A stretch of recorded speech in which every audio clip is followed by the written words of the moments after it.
About 50 miles northwest of Xi'an, China, in the dry, wheat-colored hills of Shaanxi province, there is a tomb cut into the side of Mount Liang, the Qianling Mausoleum. It is one of the most impressive imperial burial sites in the world, the final resting place of two emperors who ruled the most powerful civilization on Earth during the most golden era of its most golden dynasty. Stone guardians line the spirit way, leading to the tomb's entrance. Massive sculptures of horses, winged creatures, and foreign ambassadors stand in silent procession, weathered by 13 centuries of wind and rain, but still imposing, still commanding attention, still radiating the authority of the Tang Dynasty at its absolute peak. And standing among these monuments, just off the spirit way, there are two stone stelae, tall, flat tablets of carved stone designed to record the achievements of the rulers buried within. The stele on the west side is covered in thousands of characters, a detailed account of the reign of Emperor Gaozong, listing his accomplishments, his virtues, his contributions to the empire. It is exactly what you would expect at the tomb of a Chinese emperor. A permanent record, a final argument for greatness, a last word carved in stone. The stele on the east side is blank. 8 feet of polished stone, room for thousands of characters.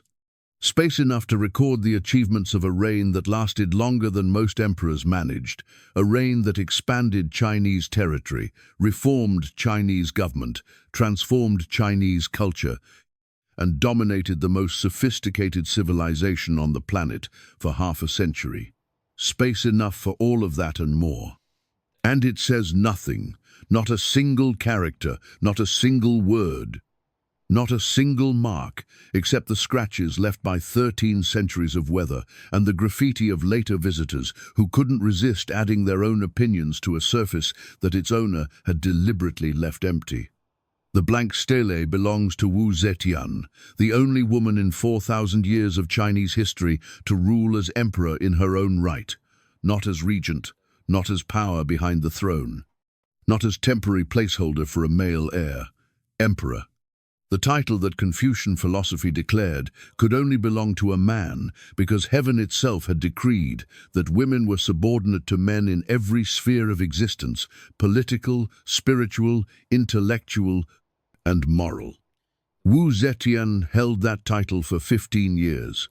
Before that, she had effectively ruled China for another 23 years from behind a silkscreen, issuing commands through a husband too ill to govern, making decisions that shaped the lives of tens of millions of people across the largest empire on Earth. For nearly 4 decades, the most powerful person in the most powerful civilization in the world was a woman. And when she died, she left behind a tombstone that says nothing. Historians have debated for 13 centuries why she left it blank. The theories multiply with each generation of scholars. She was too arrogant. Her achievements were so vast that words could not contain them. She was too humble. She wanted history to judge her without the bias of her own self-promotion. She was too strategic. She knew her enemies would destroy any inscription she left, so she denied them the satisfaction. She was too honest.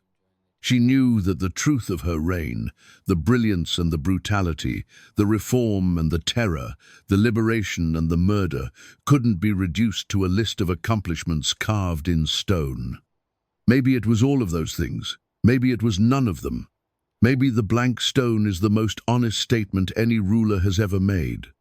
A confession that power, real power, the kind that reshapes civilizations and rewrites the rules of human society, cannot be summarized, cannot be explained, cannot be justified or condemned in neat characters on a neat tablet standing in neat rows beside the tombs of men who never had to fight for the right to be remembered. Whatever the reason, the blank stele works.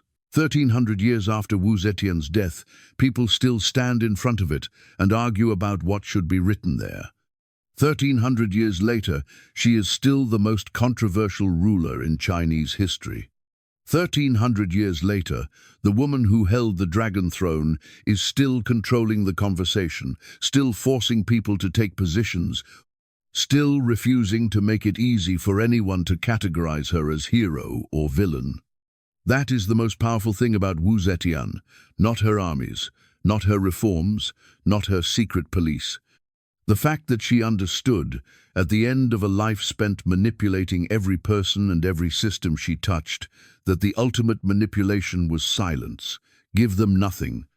Let them fill the emptiness with their own assumptions, their own prejudices, their own fears. And watch. From whatever afterlife a woman who declared herself equal to heaven might inhabit, as generation after generation reveals more about themselves than about her every time they try to write on her blank stone. This is the story of how a timber merchant's daughter became the most powerful woman in the history of the world's oldest civilization. It is not a comfortable story. It is not a story about a hero who fought for justice or a warrior who defended her people against impossible odds. It is a story about power, about what it costs to get it, what it requires to keep it, and what it does to the person who holds it. It is a story about a woman who did extraordinary things and terrible things, often simultaneously, and who left behind a blank stone because she knew that the truth was too complicated for words. The China that produced Wu Zetian was the Tang Dynasty, and the Tang Dynasty was, by virtually any measure, the most magnificent civilization on earth during the 7th century AD. While Europe was stumbling through the early medieval period, with fragmented kingdoms fighting over the ruins of Rome's collapsed empire, Tang China was a superpower of extraordinary sophistication, wealth, and cultural achievement.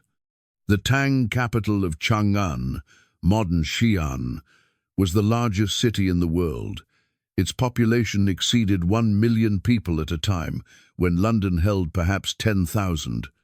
The city was laid out on a precise grid pattern, with broad avenues, enormous marketplaces, Buddhist temples, Taoist shrines, and Nestorian Christian churches, reflecting the religious diversity that the Tang generally tolerated. Foreign merchants from Persia, Arabia, India, Korea, and Japan crowded its markets, trading silk, spices, precious metals, and luxury goods along the Silk Road networks that connected China to the Mediterranean world. Tang culture was experiencing a golden age that would be remembered as one of the high points of human civilization. The poetry of Li Bai and Du Fu, considered among the greatest literary achievements in any language, would be produced during this period. Tang ceramics, painting, music, and calligraphy set standards that subsequent Chinese dynasties spent centuries trying to match. The examination system, which selected government officials based on merit rather than birth, was the most advanced bureaucratic selection mechanism in the world, producing administrators of remarkable competence who managed an empire of staggering complexity. But beneath this cultural magnificence, Tang society was governed by a set of assumptions about gender that were as rigid as they were ancient. Confucian philosophy, which formed the ideological foundation of Chinese imperial governance, was explicit about the proper relationship between men and women. Women were subordinate, permanently, naturally, cosmically subordinate. The yin-yang framework that organized Confucian thinking about the universe placed women in the yin category, associated with darkness, passivity, and the interior world. Men occupied the yang category, associated with light, action, and the public world. This wasn't just social convention, it was, in the Confucian worldview, the structure of reality itself. The universe operated according to principles that required men to govern and women to submit. An emperor was the son of heaven, the mediator between the cosmic order and the human world. The idea that a woman could occupy this role was not merely unconventional. It was, in Confucian terms, a violation of the fundamental laws that governed existence. It would be like gravity reversing itself or the sun rising in the west. It wasn't just wrong. It was cosmologically impossible. into this world of absolute male authority and cosmic gender hierarchy. In the year 624 AD, a girl was born to a family that occupied an awkward position in Tang society. Her father, Wu Shihuo, was a successful timber merchant who had leveraged his wealth into a government position and who had supported the Li family during the rebellion that established the Tang Dynasty. His reward was a minor aristocratic title and a position in the provincial bureaucracy. It was a respectable achievement for a man of commercial origins, but it placed his family in a precarious social position. They were wealthy enough to move in elite circles, but not aristocratic enough to truly belong there. They had money, but not pedigree, influence, but not status. The girl was given the name Wu Zhao. Later generations would know her by the title she created for herself, Wu Zetian. The character for Zetian was one she invented, combining the symbols for the sky and the sun and the moon, declaring herself a force of nature equal to the heavens themselves. But that was decades in the future. In 624, she was simply the daughter of a timber merchant, growing up in a household where education was valued, where political discussion was common, and where the boundaries of what a woman could achieve were about to be tested in ways that no one in China could have predicted. Wu Zhao received an education that was unusual for a girl of her era. Her father, who seems to have been a man of progressive instincts, or at least practical ones, arranged for her to be tutored in reading, writing, history, and political philosophy. In Tang Dynasty China, literacy among women was not uncommon in elite households, but the depth of Wu Zhao's education went beyond the norm. She read the classical texts of Chinese history and governance. She studied the strategies and mistakes of previous dynasties. She absorbed the complex rules and rituals that governed life in the imperial court. At 14, her education took a different form. In 638, Wu Zhao was selected for entry into the imperial palace as a Kai Ren, a fifth-rank concubine in the household of Emperor Taizong. The selection was both an honor and a transaction. Wu's father's connections had secured her a place in the palace, but a fifth-rank concubine was barely above a servant in the rigid hierarchy of the imperial household. The emperor had thousands of women in his palace. Most of them never spoke to him. Many never saw him, except at formal ceremonies where they were part of the scenery rather than participants. The palace that Wu Zhao entered was the most sophisticated and most dangerous political environment in the world. The inner court of the Tang emperors was a maze of competing factions, personal rivalries, and institutional power struggles that operated according to rules as complex and as lethal as any military campaign. Empresses plotted against concubines, concubines plotted against each other, eunuchs who controlled access to the emperor wielded power that exceeded many government ministers. And behind everything, the great aristocratic families of the Tang, the families who had held power since before the dynasty was founded, maneuvered to ensure that their members occupied the positions closest to the source of imperial authority. Wu Zhao was nobody in this world, a fifth-rank concubine from a non-aristocratic family with no allies, no faction, no protector, and no obvious path to advancement. She was 14 years old. She was surrounded by women who were older, more experienced, better connected, and more beautiful. She had nothing going for her except intelligence. And intelligence, in the palace of a Tang emperor, was the most dangerous weapon available. She watched. For the next 11 years, while she served as a minor concubine in Taizong's household, Wu Zhao watched everything. She studied the power dynamics of the inner court, the way a general studies a battlefield. She identified who held real power and who merely appeared to. She mapped the relationships between factions, noting which alliances were strong and which were maintained by convenience rather than genuine loyalty. She observed the emperor's decision-making patterns, learning what pleased him and what angered him, what he valued in his advisors and what he dismissed. She also studied the women who had achieved power within the palace system. The empresses and high-ranking consorts who had managed to influence imperial policy, to protect their sons' positions in the succession, to build networks of loyalty and obligation that gave them genuine authority despite the formal constraints of their gender. She analyzed their strategies and their mistakes.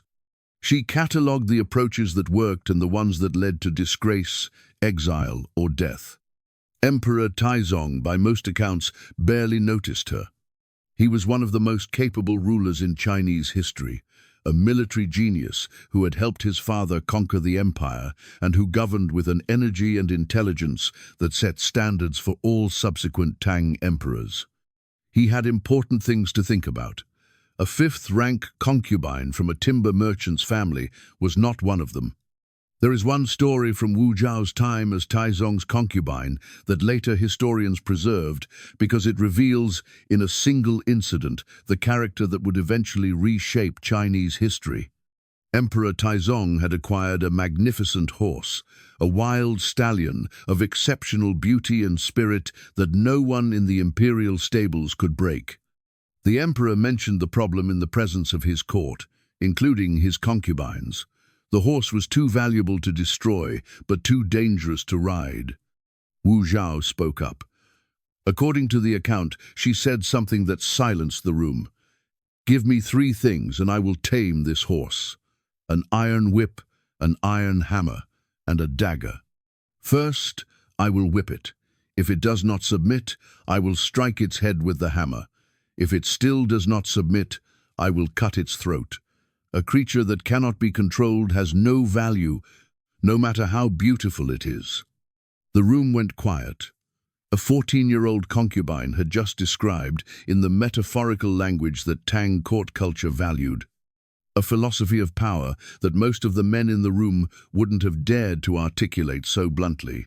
Control through escalating force, submission or destruction, no middle ground, no compromise, no sentiment. Taizong reportedly laughed. Others in the room did not. Some of them would later remember this moment and wonder whether they should have paid more attention to the girl with the iron whip and the dagger. But Taizong's attention, if he ever directed it at Wu Zhao, was temporary and inconsequential. She remained a 5th-rank concubine for the entire duration of his reign. She never bore him children. She never rose in rank. She spent 11 years in the palace learning everything there was to learn about power and acquiring none of it for herself. And then, in 649, Taizong died, and with his death, everything Wu Zhao had built in those 11 years of invisible observation should have ended permanently. Tang Dynasty protocol required that all imperial concubines who had not produced children for the deceased emperor be sent to a Buddhist convent to live out their remaining years as nuns. The rule was practical as much as ceremonial. It prevented previous emperors' women from becoming political complications for the new reign. It cleared the palace for the new emperor's own household.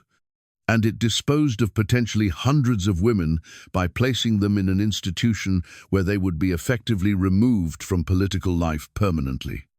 Wu Zhao was 25 years old. She had spent 11 years in the most powerful court in the world, learning its secrets, studying its weaknesses, mapping its power structures. And now she was being sent to a convent to spend the next 50 years chanting sutras and contemplating the impermanence of worldly attachment. Her life was over. Every path to power had been closed. Every connection she had cultivated in the palace was severed. The education she had given herself in the arts of political manipulation was now worthless knowledge in a world of shaved heads and prayer beads. Or so everyone assumed. Because everyone assumed that Wu Zhao had spent those 11 years merely watching, they didn't realize she had also been planning. And one of the things she had planned for, with the cold foresight that would define her entire career, was exactly this situation. Before Taizong's death, Wu Zhao had cultivated a relationship with the one person who could rescue her from the convent, the emperor's son, the heir to the throne, the young man who would become Emperor Gaozong. The nature of this relationship during Taizong's lifetime is debated by historians.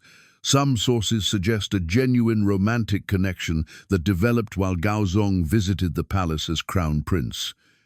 Others suggest a calculated seduction by a woman who understood that her only insurance against the convent was a personal bond with the next emperor.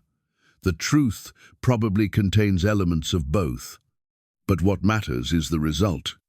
Gaozong visited Wu Zhao at the convent. He visited more than once, and within a year of his father's death, he made a decision that scandalized the Tang court, horrified the Confucian establishment, and set in motion a chain of events that would culminate in the most extraordinary political transformation in Chinese imperial history. He brought her back. The return of Wu Zhao to the imperial palace was a scandal of the first order. The Confucian propriety that governed Tang court life had been violated so flagrantly that some officials couldn't process what had happened. This woman had been a concubine of Gaozong's father. She had shared the previous emperor's bed, at least in theory. For the new emperor to take his father's former concubine as his own was, by the standards of the time, something close to incest.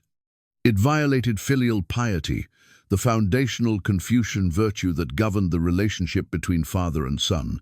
It violated court protocol that existed specifically to prevent this kind of situation. And it announced to every ambitious official, every aristocratic family, every power broker in the Tang system that the new emperor was either too weak to resist a woman's manipulation or too besotted to care about the consequences. Both assessments contained truth. Gaozong was not his father. Where Taizong had been decisive, commanding, and politically ruthless, Gaozong was cautious, indecisive, and emotionally dependent. He was not stupid. He was capable of genuine insight and occasional firmness. But he lacked the iron core that effective rule in the Tang system demanded. He needed someone beside him who possessed the qualities he lacked. And Wu Zhao, who had spent 11 years studying exactly those qualities in his father, was perfectly designed to fill the void. She entered the palace as a second-rank concubine, technically subordinate to Empress Wang and consort Xiao, the two women who currently held the highest positions in the imperial household. The hierarchy appeared clear. Wu Zhao was a newcomer, a returning concubine with a scandalous history, positioned below two women who had been cultivating their influence for years. The hierarchy lasted approximately 18 months. Wu Zhao's campaign to displace Empress Wang and consort Xiao was a masterclass in political destruction that would be studied, usually with horror, for the next 13 centuries. She didn't attack them directly. Direct attacks were risky and created sympathy for the target. Instead, she deployed a strategy of indirection that manipulated emotions, exploited insecurities, and turned the palace's own power dynamics against the women who stood between her and the throne. She began by making herself indispensable to Gaozong. She was always available, always attentive, always ready with advice that was subtly better than what his other advisors were offering. She studied the issues that came before the emperor and prepared herself to discuss them intelligently, drawing on the 11 years of political education she had given herself during Taizong's reign. Where Empress Wang was formal and distant, following the protocols that court tradition demanded, Wu Zhao was warm, engaged, and strategically intimate. She made Gaozong feel not just loved, but understood. Simultaneously, she cultivated relationships with officials who were dissatisfied with the existing power structure. The Tang court was riddled with factions, and several powerful officials had grievances against the aristocratic families that Empress Wang represented. Wu Zhao identified these men and offered them something that Empress Wang's faction couldn't: access. The promise that if their interests aligned with hers, she would ensure their voices reached the emperor's ear. Then she waited for a catalyst, and when none appeared naturally, she may have created one. In 654, Wu Zhao gave birth to a daughter. The infant died shortly after birth. The official story, the one that Wu Zhao presented and that the court accepted at the time, was that Empress Wang had visited the baby and that the child was found dead after the Empress's visit. Wu Zhao accused Empress Wang of murdering her daughter out of jealousy. The accusation was devastating. Infanticide was among the most horrifying crimes in Chinese culture. The emotional weight of a mother accusing another woman of killing her baby was overwhelming. Gao Zong, already emotionally dependent on Wu Zhao, was shattered. His trust in Empress Wang, already weakened by Wu Zhao's systematic cultivation of his affections, collapsed. Did Wu Zhao kill her own daughter to frame Empress Wang? Historians have debated this question for 13 centuries. The contemporary sources are contradictory. Some accounts, written by historians who were hostile to Wu Zetian and eager to portray her as monstrous, state flatly that she strangled the infant herself. Other sources suggest the death was natural and that Wu Zhao simply exploited a tragedy that circumstance had placed in her path. A few historians argue that the entire story was fabricated decades later by enemies who wanted to retroactively construct the most damning possible narrative around Wu Zetian's rise. The truth is probably unrecoverable. What is certain is the result.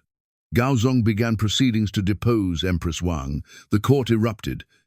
Senior officials, particularly those from the old aristocratic families, argued furiously against the deposition. Removing an empress to install a former concubine of the previous emperor would humiliate the great families, violate established protocol, and set a precedent that could destabilize the entire imperial system. The debate lasted months. It consumed the court. Officials chose sides. Careers were staked on the outcome. And throughout the crisis, Wu Zhao operated with a patience and strategic discipline that would have impressed any military commander. She didn't push Gaozong to act prematurely. She didn't make public arguments on her own behalf. She worked through intermediaries, through the officials she had cultivated, through the emotional leverage she held over a husband who was increasingly unable to make decisions without her guidance. In October 655, Gaozong deposed Empress Wang and consort Xiao. Both women were imprisoned. Wu Zhao was elevated to the position of empress. She was 31 years old. She had entered the palace as a nobody. She had been sent to a convent to be forgotten. She had returned as a scandal. And now she sat beside the dragon throne as the most powerful woman in China.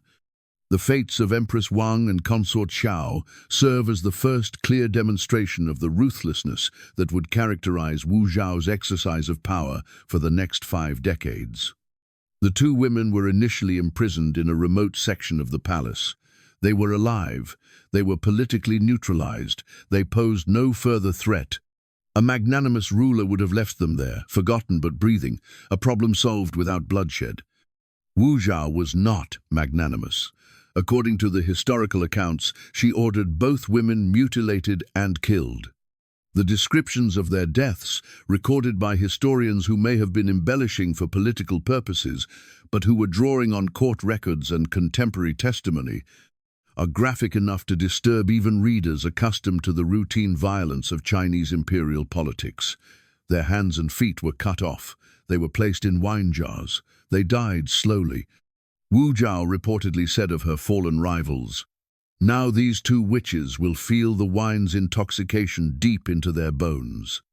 The statement was either a calculated display of cruelty designed to terrorize potential opponents into submission, or the genuine expression of a woman whose capacity for violence had been unleashed by the acquisition of power. Or both. With Wu Zetian, it was usually both. The executions served their purpose. Every official in the Tang court understood the message. Opposing Wu Zhao was not merely politically risky, it was physically dangerous. The new empress was not a decorative consort content to manage the inner palace while men governed the empire. She was a political operator of extraordinary ability and apparently unlimited willingness to destroy anyone who stood in her way. But the executions also established a pattern that would define Wu Zetian's entire career. Brilliance and brutality. operating simultaneously, inseparable, each enabling the other. The same mind that could orchestrate a flawless political campaign to ascend from concubine to empress could also order the mutilation and murder of helpless prisoners. The same strategic intelligence that could outmaneuver the most sophisticated political operators in China could also design a system of terror that would keep an entire civilization in a state of controlled fear for decades. This duality is what makes Wu Zetian impossible to categorize and impossible to forget. She was not a simple villain. She was not a simple hero. She was a person of extraordinary capability, operating within a system of extraordinary brutality. And the question of whether the system made her monstrous or whether she merely mastered the system's existing monstrousness is one that 13 centuries of scholarship have failed to resolve. With Empress Wang and consort Xiao eliminated, Wu Zhao began the process of consolidating power that would consume the next 2 decades of her life. Her first priority was eliminating the aristocratic officials who had opposed her elevation. These men, representatives of the great families that had dominated Tang politics since the dynasty's founding, were dangerous, not because they posed an immediate military threat, but because they represented an alternative center of authority. As long as they remained in positions of influence, they could organize opposition, cultivate the emperor's doubts, and potentially reverse Wu Zhao's ascension at a moment of vulnerability. She removed them systematically, not through mass purges that would have alarmed the entire bureaucracy, but through targeted actions that picked off opponents one by one over a period of years. An official who had spoken against her elevation would find himself accused of corruption in an unrelated matter. An aristocratic family that had supported Empress Wang would discover that their tax assessments had been dramatically increased. A court faction that had opposed Wu Zhao's agenda would lose access to the emperor as their channels of communication were quietly redirected through officials loyal to the empress. It was political warfare conducted with the patience and precision of a surgeon. Each removal weakened the opposition without triggering the kind of dramatic confrontation that might rally the court against her. By the time the old aristocratic faction realized how much ground they had lost, they had been reduced from the dominant political force in the empire to a collection of isolated individuals with no institutional base and no capacity for coordinated action. What Wu Zhao built in place of the aristocratic monopoly was something genuinely revolutionary. She reformed the imperial examination system, the mechanism by which officials were selected for government service, to emphasize merit over birth. The examination system had existed before Wu Zhao, but it had been largely captured by the aristocratic families, who used their resources and connections to ensure that their sons dominated the competition. Wu Zhao expanded the system, made it more rigorous, and most importantly, opened it to candidates from non-aristocratic backgrounds. The reform served multiple purposes simultaneously, as Wu Zhao's actions usually did. It provided the empire with more talented officials, since the pool of candidates was now drawn from the entire population rather than a narrow aristocratic elite. It created a class of officials who owed their positions not to family connections, but to the system that Wu Zhao had reformed, making them personally loyal to her. And it undercut the power base of the aristocratic families by demonstrating that birth was no longer sufficient qualification for government service. This was not a minor administrative adjustment. It was a social revolution implemented through bureaucratic reform. Wu Zhao was dismantling the hereditary privileges that had governed Chinese elite society for centuries and replacing them with a system that valued competence over pedigree. The officials who rose through her reformed examination system came from backgrounds that would have excluded them from power under the old system. Sons of merchants, sons of farmers, men whose talent had been invisible to a system designed to see only bloodline. Some historians consider this Wu Zetian's greatest achievement. More significant than her military conquests, more lasting than her political maneuvering, more transformative than her assumption of the imperial title itself. She cracked open the Chinese governing class in ways that would persist long after her death, creating opportunities for talented commoners that the aristocratic monopoly had systematically denied. But reform and terror walked hand in hand. While Wu Zhao was opening the examination system and promoting talented administrators, she was also building the intelligence apparatus that would ensure her control over every aspect of imperial governance. She introduced a system of anonymous accusation boxes placed in the capital and eventually throughout the empire. Any person could deposit a written accusation against any other person, from the lowest laborer to the highest official. The accusations were collected and reviewed by Wu Zhao's agents. Those deemed credible, a judgment that was influenced by political considerations as much as by evidence, were investigated. Those found guilty, a finding that was sometimes predetermined before the investigation began, were punished with a severity designed to deter anyone contemplating disloyalty. The system was brilliant in its simplicity and terrifying in its implications. It turned every citizen into a potential informant. It made every conversation, every private opinion, every unguarded moment a potential source of incrimination. Officials who might have organized opposition found that they couldn't trust anyone. Colleagues, servants, even family members might be the source of an anonymous accusation that could trigger an investigation, a confession extracted under torture and execution. The men who ran this system for Wu Zhao became legends of cruelty.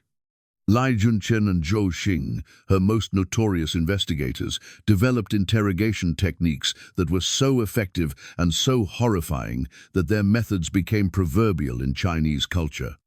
The phrase, "please step into the vat," originating from a famous incident in which Zhou Xing was tricked into describing his own preferred torture method and then subjected to it, entered the Chinese language as an idiom for poetic justice.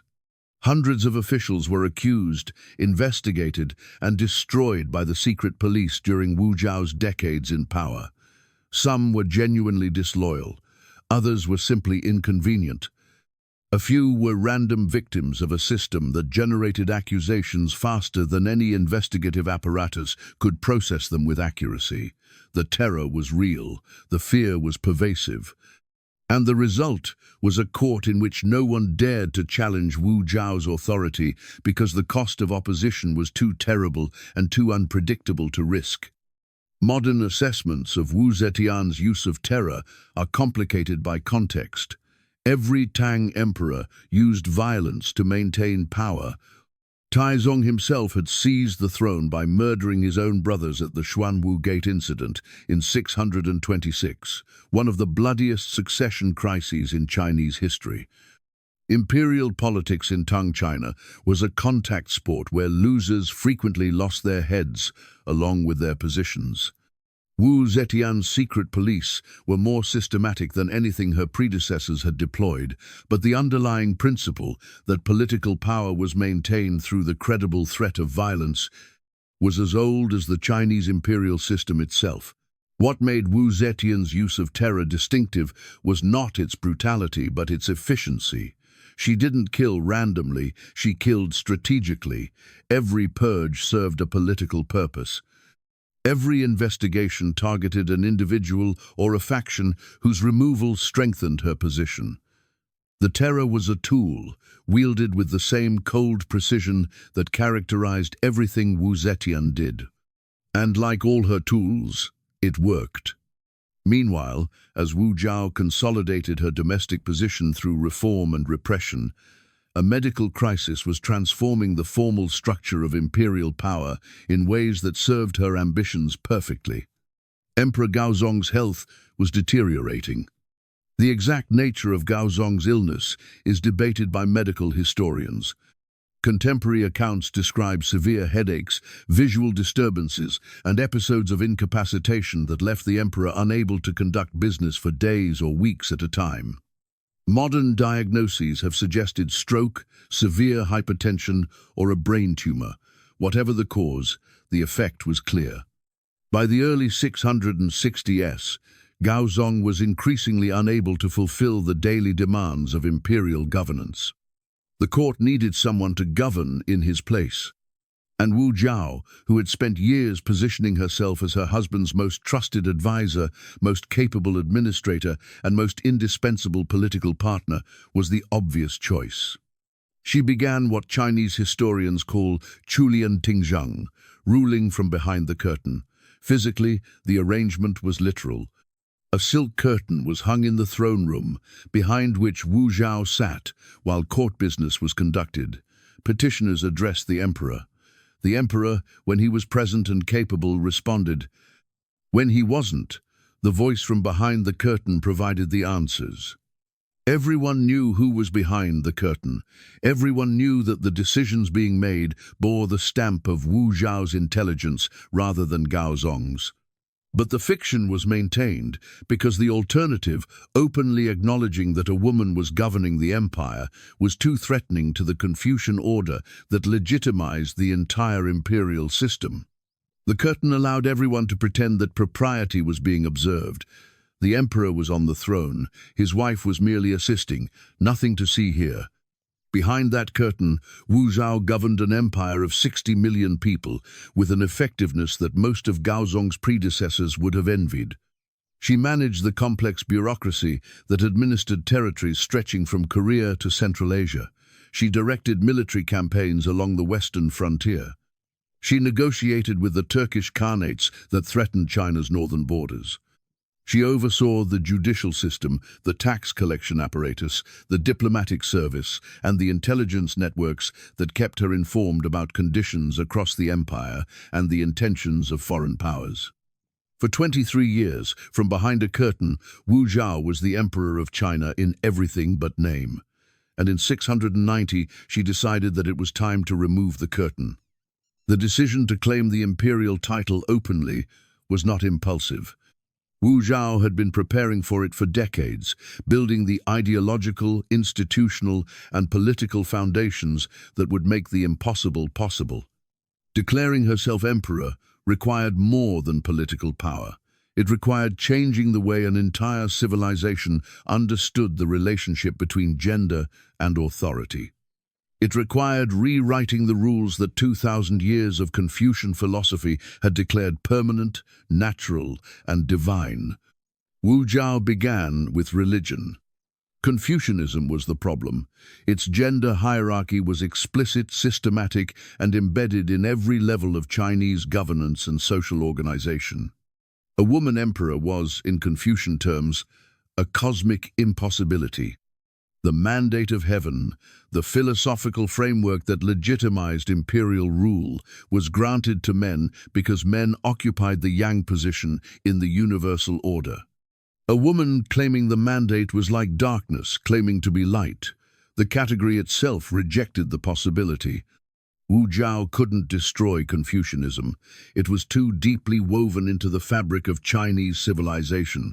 But she could elevate an alternative, Buddhism.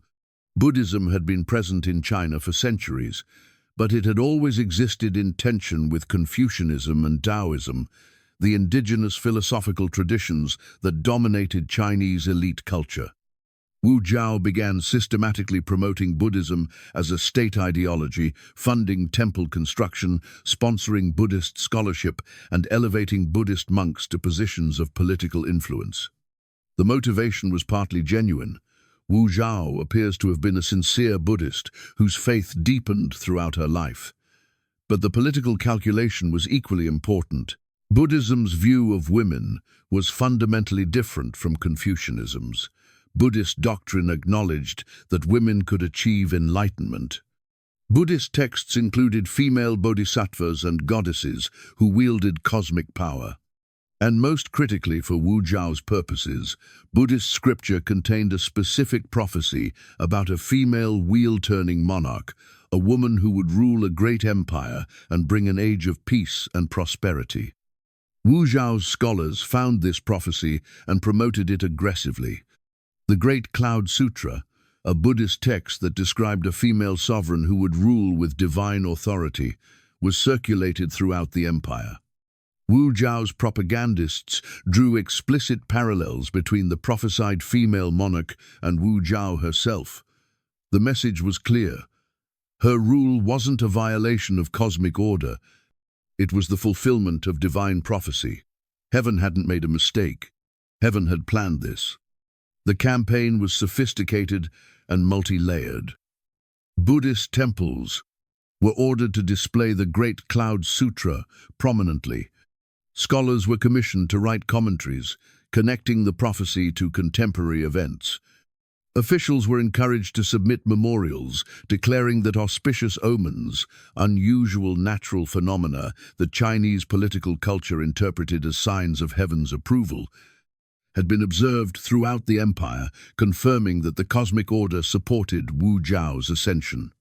The omens were almost certainly manufactured. Reports of phoenixes appearing, magical fungi growing, and rivers running with sweet water arrived at the court with a frequency and convenience that suggests coordinated production rather than supernatural intervention. But in a culture where omens carried genuine political weight, where the mandate of heaven was understood as a real force that expressed itself through natural phenomena, the systematic reporting of favorable signs created a cumulative argument that was difficult for opponents to counter without appearing to question heaven itself. While the religious and ideological groundwork was being laid, Wu Zhao was also eliminating the remaining political obstacles to her assumption of the imperial title. The purges of the 680s were the most intense of her career. Officials who had served loyally for decades found themselves accused of conspiracy on the basis of anonymous denunciations. The secret police operated at full capacity, investigating, interrogating, and destroying anyone whose loyalty was even slightly questionable. The Li family, the imperial clan of the Tang Dynasty, was a particular target. Wu Zhao's assumption of the imperial title would require replacing the Tang dynasty with a new dynasty of her own. The Li princes, the sons, grandsons and nephews of previous emperors, who represented potential rallying points for opposition, were systematically neutralized. Some were executed on charges of treason. Others were exiled to remote provinces where they could be monitored. A few were allowed to remain at court as powerless symbols of a dynasty that was about to be displaced. Even Wu Zhao's own sons were not exempt from her calculations. She had borne Gaozong several children, and after Gaozong's death in 683, the question of succession had become acutely political. Her eldest surviving son, Li Xi'an, had been named crown prince, but was deposed and exiled in 680 after being accused of plotting against his mother. Whether the plot was real or fabricated remains debated, but the result served Wu Zhao's interests perfectly. A crown prince who might have served as an alternative center of authority was removed. Her second son, Li Zhe, briefly became Emperor Zhongzhong after Gaozong's death in 683, but Wu Zhao deposed him within weeks when he attempted to exercise independent authority.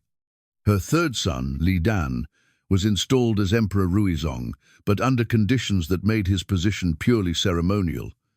He sat on the throne. He wore the imperial robes. He performed the ritual functions that Confucian protocol required of an emperor. He made no decisions. All authority remained with Wu Zhao. Li Dan served as the last curtain, the last pretense that a man sat on the dragon throne and a woman merely advised from the shadows. But by 690, even this pretense had become unnecessary. Wu Zhao's power was so absolute, her ideological preparation so complete, her opposition so thoroughly destroyed, that the final step was less a revolution than a formality. On October 16, 690, Wu Zhao did what no woman in Chinese history had done before and none would do after. She declared herself Huangdi, emperor, not empress, not regent, not the power behind the throne, the power on the throne. She proclaimed the end of the Tang Dynasty and the establishment of a new dynasty, the Zhou, named after the ancient Zhou dynasty that Confucian scholars considered the golden age of Chinese civilization. The choice of name was characteristically calculated. By associating her new dynasty with the most revered period in Chinese history, Wu Zetian was claiming not innovation but restoration. She wasn't breaking with tradition. She was returning to tradition's highest expression. She took the imperial title Shengshen Huangdi, sacred and divine emperor. She created a new character for her own name, combining the symbols for sky, sun, and moon into a single ideograph that had never existed before in the Chinese writing system. The character declared that Wu Zetian, the name by which she would be known to history, was a force equal to the heavens themselves, not subordinate to heaven, as Confucian philosophy demanded of women, equal to it. The court accepted. The bureaucracy transferred its loyalty. The military maintained order. The empire, all 60 million inhabitants of it, went about their lives under the rule of a female emperor who had been born the daughter of a timber merchant and who now held a title that Confucian cosmology said couldn't exist. The 15 years of Wu Zetian's open reign as emperor were, by most objective measures, a period of good governance. The empire was stable, the borders were secure, the economy prospered. The examination system that Wu Zetian had reformed continued to produce talented administrators who managed the vast apparatus of imperial government with competence that compared favorably to any period in Tang history. She expanded Chinese territory and influence, particularly in Central Asia, where Tang military and diplomatic operations maintained the Silk Road connections that were essential to Chinese commerce. She managed the complex relationships with the Turkish and Tibetan powers on China's western and northern frontiers, with a skill that prevented major conflicts while protecting Chinese interests. She continued to invest in Buddhist institutions, building some of the most magnificent temples and monasteries in Chinese history, including the giant Buddha at Longmen, a 5-6-foot stone carving that some scholars believe was modeled on Wu Zetian's own face. She also continued to use terror as a tool of governance, though the intensity diminished somewhat during the years of her open reign. The secret police remained active. The accusation boxes remained in place. Officials continued to disappear into the investigation system, but the mass purges of the 680s were not repeated. Wu Zetian's position was secure enough that the machinery of terror could operate at lower intensity while still maintaining the fear that kept opposition dormant. The paradox of Wu Zetian's reign is that she governed well while governing ruthlessly.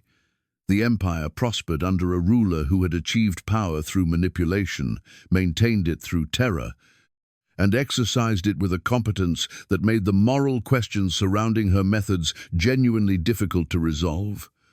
Was she a great ruler?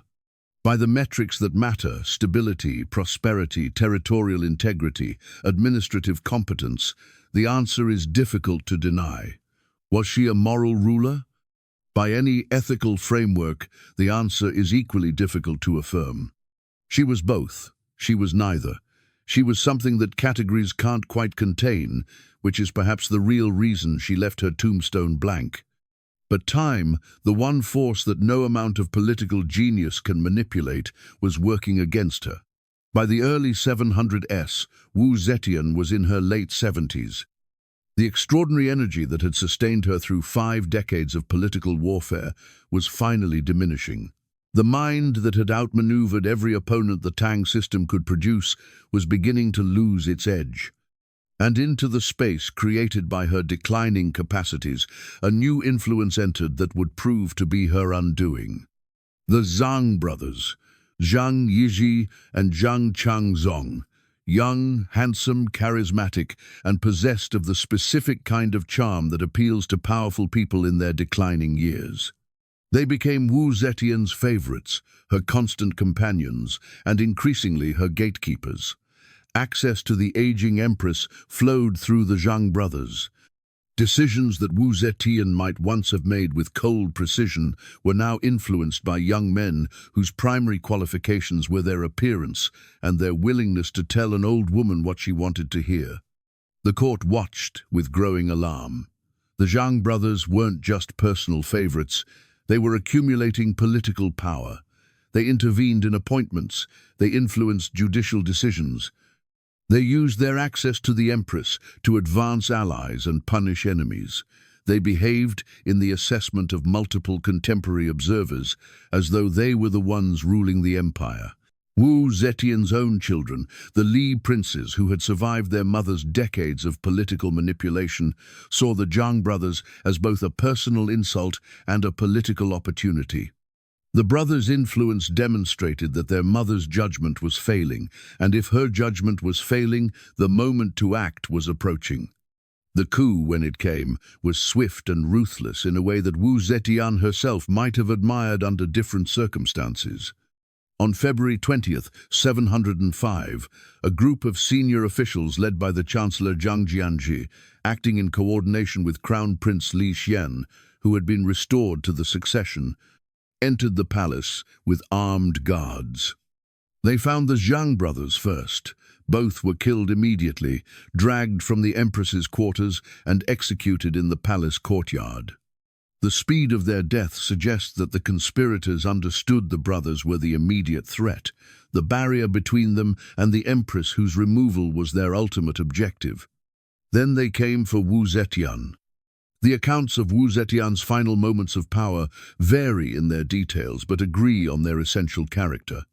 The conspirators entered her chambers and informed her that the Zhang brothers were dead and that the court had decided to restore the Tang Dynasty.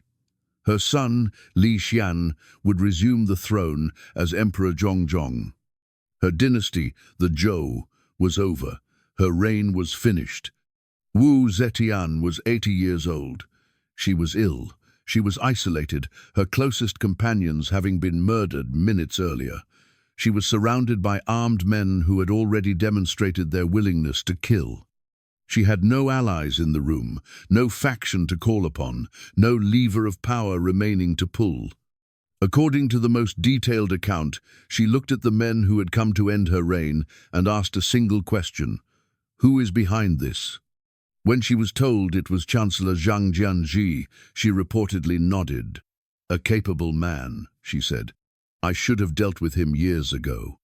It was, if the account is accurate, a characteristic response. Not fear, not pleading, not outrage. Assessment. Even in the moment of her deposition, Wu Zetian's first instinct was to analyze the situation, identify the threat she had failed to neutralize, and acknowledge her own mistake. The chess player, even in checkmate, studied the board to understand where the game had gone wrong. Wu Zetian abdicated. She had no choice. The alternative was death, and despite everything she had done, everything she had survived, everything she had built and destroyed and built again, she chose to live. She was moved to a separate palace. Her title was reduced. Her dynasty was dissolved. The Tang was restored. And Wu Zetian, the only female emperor in Chinese history, spent the final months of her life in comfortable but powerless seclusion, watching the world she had shaped for 50 years reorganize itself around her absence. She died on December 16th, 705, at approximately 81 years of age. She had been a concubine, a nun, an empress, a regent, and an emperor. She had governed China for longer than most emperors managed. She had reformed the government, expanded the empire, terrorized the aristocracy, promoted Buddhism, and shattered the Confucian assumption that women were cosmically incapable of holding supreme power. And she left behind a blank tombstone. Before we finish Wu Zetian's story, subscribe to this channel. Every week, we uncover rulers, warriors, and visionaries whose stories were buried by people who found their achievements too threatening to remember. Hit that notification bell. Because the final chapter of Wu Zetian's story, the battle over her legacy that's been raging for 13 centuries, is the most important part. And it's coming next. Wu Zetian was barely cold before the rewriting began. The Confucian historians who had endured her reign in terrified silence now had the freedom to say what they had been thinking for 50 years. And what they had been thinking was that Wu Zetian was a monster, an aberration, a violation of the natural order whose reign had been a cosmic error that heaven had finally corrected. The historiographical assault was immediate, comprehensive, and devastating. Within years of her death, the official narratives were being shaped by men who had every ideological reason to destroy her legacy and no remaining reason to fear the consequences of doing so. They wrote with the fury of a class that had been humiliated, terrorized, and forced to obey a woman for half a century. And they wrote with the sophistication of scholars trained in the art of constructing narratives that disguised political revenge as objective history. The strategy was consistent across centuries of Confucian scholarship: emphasize every crime, minimize every achievement, sexualize every relationship, frame every decision as evidence of feminine corruption rather than political competence. The murders were highlighted and embellished. The deaths of Empress Wang and consort Xiao were described in graphic detail, with each retelling adding new elements of cruelty that may or may not have been present in the original events. The killing of the infant daughter, whether it happened or not, was stated as established fact and used as proof that Wu Zetian's ambition was so monstrous that it consumed even her maternal instincts. The purges of officials were catalogued meticulously, with each execution presented as evidence of tyranny rather than the standard political violence that every Tang emperor had practiced. The reforms were buried. The transformation of the examination system, which had opened government service to talented commoners and broken the aristocratic monopoly on power, was mentioned in passing or attributed to other figures. The decades of stable, competent governance were compressed into brief acknowledgements, sandwiched between lengthy accounts of palace intrigue and personal scandal. The military campaigns that had expanded and secured the empire's borders were credited to the generals who conducted them rather than to the ruler who directed them. The sexuality was weaponized. Every relationship Wu Zetian had with a man was recast in terms designed to portray her as sexually voracious, manipulative, and deviant. Her relationship with Gaozong was framed as seduction rather than partnership. Her relationship with the Zhang brothers was described in terms that emphasized her supposed sexual appetites rather than the political dynamics of an aging ruler's declining judgment. Rumors of other lovers, some probably real and some almost certainly fabricated, were presented as evidence that Wu Zetian's power was fundamentally illegitimate because it was rooted in sexual manipulation rather than genuine capability. The pattern is familiar to anyone who has studied how patriarchal societies process the memory of powerful women. Cleopatra becomes a seductress rather than a diplomat. Catherine the Great becomes a figure of sexual jokes rather than a transformative ruler. Anne Boleyn becomes a temptress rather than a political actor. The sexuality of powerful women is always foregrounded because it serves two purposes simultaneously. It provides a mechanism for explaining female power that doesn't require acknowledging female competence. And it reassures male audiences that the natural order wasn't really challenged because the woman didn't really earn her power through ability. She merely manipulated men through their weakness. Wu Zetian received this treatment on a scale that matched the scale of her achievements. Because her power was the greatest any woman had held in Chinese history, the narrative constructed to contain that power was proportionally extreme. She wasn't just portrayed as immoral. She was portrayed as uniquely, historically, cosmically immoral, the worst ruler China had ever produced, the most dangerous woman who had ever lived. A warning to all future generations about what happened when the natural order was violated and a woman was allowed to exercise authority that heaven had reserved for men. This narrative dominated Chinese historiography for over 1,000 years. It was taught in schools. It was embedded in popular culture. It was reinforced by every dynasty that followed the Tang, each of which had its own reasons for emphasizing the dangers of female political authority. The Confucian consensus was clear and virtually unchallenged. Wu Zetian was a villain. Her reign was a cautionary tale. Her achievements were irrelevant because her methods were unforgivable. Case closed. Except it wasn't closed, because the blank stele stood at the Qianling Mausoleum, saying nothing, challenging every generation to fill its silence with their own judgment. And over the centuries, the judgments began to change. The first cracks in the Confucian consensus appeared during the Song dynasty, roughly 3 centuries after Wu Zetian's death. Some historians began to acknowledge cautiously that the administrative achievements of her reign were genuine and significant. The examination reforms were recognized as transformative. The stability of her governance was admitted as fact. These acknowledgements were always accompanied by condemnation of her methods, but the simple act of recognizing her accomplishments alongside her crimes represented a departure from the pure demonization that had characterized earlier accounts. By the Ming and Qing dynasties, the assessments had become more nuanced, though still predominantly negative. Scholars began to distinguish between Wu Zetian, the political operator, whose methods were brutal but not unique in the context of Chinese imperial politics, and Wu Zetian, the symbol, whose real crime in the eyes of the Confucian establishment was not what she did but what she was, a woman who held power. The distinction was important because it shifted the discussion from moral judgment to systemic analysis. The question was no longer simply whether Wu Zetian was good or evil. It was whether the system that produced her, that forced her to use the methods she used, because no alternative path to power was available to a woman, was itself the problem. The 20th century brought the most dramatic reassessments. During the Chinese Communist Revolution, Wu Zetian was reinterpreted through a Marxist lens as a progressive figure who had challenged feudal aristocratic privilege and promoted meritocratic governance.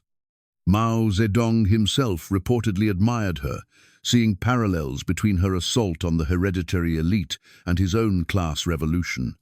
Communist-era scholarship emphasized her examination reforms, her promotion of commoners, and her challenge to Confucian gender hierarchies, while downplaying or recontextualizing her use of political terror, which was, perhaps understandably, a sensitive topic for a regime that had its own complicated relationship with state violence. In contemporary China, Wu Zetian occupies a complex and contested position. She is simultaneously one of the most popular subjects of Chinese historical fiction, film and television, and one of the most debated figures in Chinese academic historiography. Television dramas portraying her life attract hundreds of millions of viewers. Academic conferences debate the interpretation of her reign with a passion that suggests the questions she raised 13 centuries ago are still unresolved. Internationally, Wu Zetian has become a feminist icon, though the label sits uncomfortably on a historical figure whose relationship with other women was often predatory rather than solidary. She destroyed female rivals with the same ruthlessness she applied to male opponents. She didn't advocate for women's rights in any general sense. She advocated for her own right to power, and the path she carved was so specific to her circumstances, so dependent on her particular combination of intelligence, opportunity, and willingness to use extreme methods that it couldn't serve as a model for anyone else. And yet, the fact that she existed matters. The fact that a woman held the title of emperor in a civilization that declared it cosmologically impossible for a woman to hold that title matters. The fact that she governed competently for nearly 4 decades in a system designed to prevent women from governing at all matters.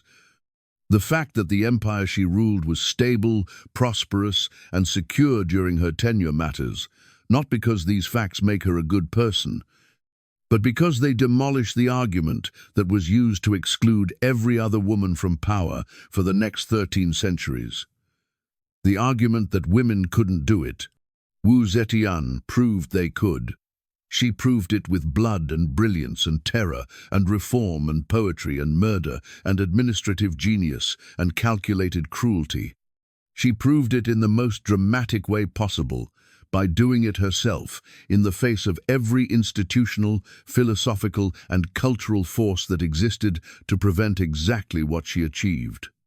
The question of what should be written on her blank stele is really a question about what we value in our rulers and whether we apply those values consistently. If we judge rulers by their achievements, Wu Zetian built one of the most effective governments of the medieval world. If we judge rulers by their methods, she was a murderer and a tyrant. If we judge rulers by both, she was comparable to Augustus Caesar, to Peter the Great, to any number of male rulers who are celebrated for their accomplishments and forgiven for their crimes, because history has always had more room for morally complex men than for morally complex women. The blank stele forces this comparison. It refuses to allow Wu Zetian to be filed neatly under hero or villain. It demands engagement. It insists that anyone who stands before it and claims to have a simple judgment about the woman buried behind it is lying, either to themselves or to the stone. The stele is still standing. It stands at the Qianling Mausoleum, northwest of Xi'an, in a landscape of dry hills and ancient monuments that draws tourists, scholars, and pilgrims from across China and around the world. Over the centuries, visitors have added their own inscriptions to the blank surface. Some praise Wu Zetian, some condemn her, some ask questions. Some simply leave their names, adding their existence to a stone that was designed to remain empty. None of the inscriptions are hers. That was the point. She refused to tell them what to think about her. She refused to participate in the argument that she knew would rage for centuries after her death. She refused to give her enemies words to deface or her supporters words to defend. She left silence, where everyone expected a speech, emptiness where everyone expected a monument, nothing where everyone expected everything. And that nothing has been more powerful than any inscription could have been. Because every word that anyone has ever written on that stone, every assessment, every judgment, every condemnation, and every celebration reveals more about the person writing it than about the woman buried behind it. The Confucian historians who called her a monster revealed their fear of female power. The communist scholars who called her progressive revealed their need to legitimize their own revolution. The feminist scholars who call her an icon reveal their desire for historical precedence. The tourists who write their names reveal their need to be part of something larger than themselves. Wu Zetian understood all of this. She understood it 1,300 years ago, sitting in a palace she had seized through methods that would horrify anyone who examined them closely. Governing an empire she had claimed through a combination of genius and brutality that even her enemies couldn't fully disentangle. She understood that the judgment of history is never objective, that every generation rewrites the past to serve the needs of the present, that the meaning of a life like hers could never be fixed, could never be settled, could never be captured in characters carved on stone. So she left the stone blank, and in doing so she performed her final, most characteristic act of power. She took control of the one thing that even an emperor cannot usually control. She took control of how she would be remembered by refusing to be remembered on anyone's terms but her own. The terms she chose were silence. 1,300 years later, the silence is still louder than anything anyone has written on her stone. Wu Zetian was born a timber merchant's daughter in a world that told her she was nothing. She entered the imperial palace as the lowest-ranking concubine in a household of thousands. She was sent to a convent to be forgotten. She came back. She became empress. She became regent. She became emperor. She governed the most powerful civilization on earth for nearly 4 decades. She reformed its government, expanded its borders, terrorized its aristocracy, and shattered assumptions about gender and power that had stood unchallenged for 2,000 years. She did terrible things. She did extraordinary things. She did both with the same cold intelligence, the same strategic precision, the same absolute refusal to be limited by anyone's expectations of what a woman could or should do. And when it was over, when the power was gone and the end was near, she made one final decision. She chose to leave behind a blank stone and let the world argue about what it means. The world is still arguing. Good. If Wu Zetian's story challenged you, if it refused to let you settle into a comfortable judgment, if it forced you to ask questions about power and gender and morality that don't have easy answers, then hit that like button. Share this video with someone who thinks history is simple. Subscribe to the channel and turn on notifications, because every single week we're uncovering stories that refuse to fit neatly into the categories that textbooks prefer. Heroes who did terrible things, villains who built empires, women who held power in worlds that said they couldn't. And here's what I want from you. Drop it in the comments. What would you write on Wu Zetian's blank stele? 1,300 years of people have tried. Scholars, emperors, tourists, historians, none of them got it right because there is no right answer. But I want to hear yours anyway. What does Wu Zetian's story mean to you? Because that blank stone isn't really about her anymore. It's about us. It's about what we value, what we forgive, and what we refuse to forget. Write your answer in the comments. She's been waiting 1,300 years for it. She can wait a little longer.